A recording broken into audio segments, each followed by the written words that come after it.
Hi friends, நான் தான் உங்கள் சுகாஷ்னி. இன்னைக்கு சூப்பராக மாம்பழத்தை வச்சு ஜூஸ் போடலாமா? அதுக்கு ஃபஸ்ட்டு மாம்பழத்துக்கு மேலே இருக்க தோலை நான் உரிச்சு எடுத்துக்கிறேன். நான் இன்னைக்கு 2 சின்ன சைஸ் மீடியம் சைஸ் மாம்பழம் எடுத்துக்கிறேன்.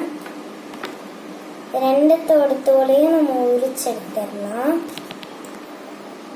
இப்போ 2 மாங்காவையும் நல்லா உரிச்சு எடுத்தாச்சு. இதை கட் பண்ணி ஜாரில் சேர்த்துடலாம். சீசன் ஆரம்பிக்கிறதுக்கு முன்னாடியே எனக்கு மாம்பழம் கிடைச்சிருச்சு. கரெக்டாக இது சீசன் ஸ்டார்டிங் டைம். ஆனால் மார்ச் மாதத்துலேயே பார்த்தீங்கன்னா ரொம்ப வெயில்.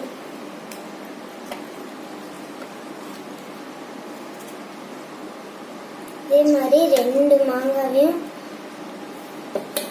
2 மாம்பழத்தையும் கட் பண்ணி போட்டுக்கிறேன். நல்லா இது பண்ணியாச்சு. இப்போ இதை நல்லா அரைச்சி எடுத்துக்கலாம். இப்போ இதை நான் கொஞ்சம் அரைகரையாக அரைச்சி எடுத்திருக்கேன். இப்போ 2 மாம்பழத்துக்கு நான் ஒரு சின்ன டம்ளரில் 1 டம்ளர் தண்ணி ஆட் பண்ணுறேன். அப்புறம் தேவையான அளவு சுகரும் ஆட் பண்ணிக்கிறேன். மாம்பழம் ஏற்கனவே ஸ்வீட் தான், ஸோ நான் 1.5 ஸ்பூன் சுகர் ஆட் பண்ணிக்கிறேன்.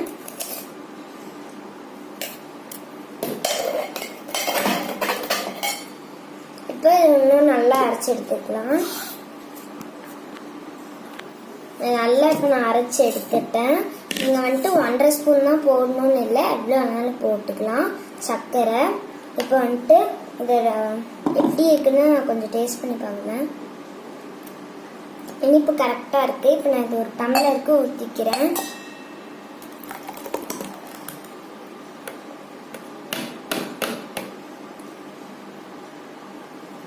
நம்ம அதை நல்லா வலிச்சு ஊற்றிக்கலாம்.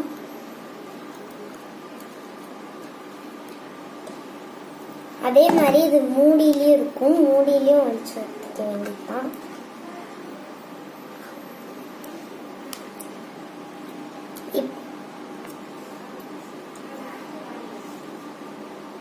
இப்போ நான் இதில் கொஞ்சம் சப்ஜா சீட்ஸ் ஆட் பண்ணிக்கிறேன்.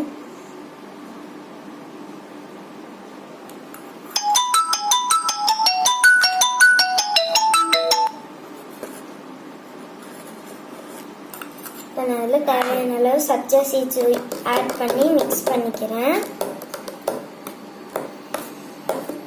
சப்ஜா சீட்ஸ் ஒரு 1/2 hour ஊறினாலே போதும்.